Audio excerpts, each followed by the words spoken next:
Hoy va a estar muy genial porque vamos a hacer la parrilla hace tantos años, días que no hacemos y meses, que ahora tenemos troncos y leña y ramas y palos que sobró de la otra vez de la conclusión que hicimos, de allá, la conclusión.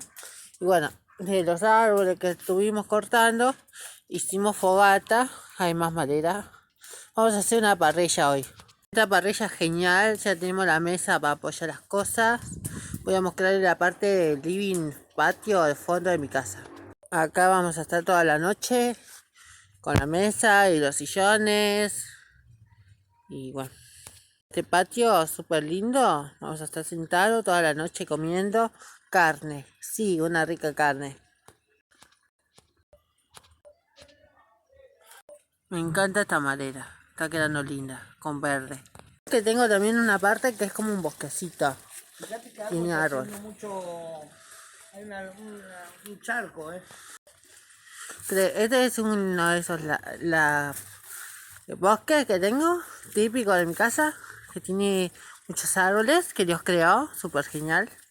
Hay pájaros también ahí arriba, muchas ramas, acá parece pájaro. Y acá tenemos todo lo tipo bosquecito, le pusimos unas gomas para que quede súper lindo, ecológico. Y queda súper.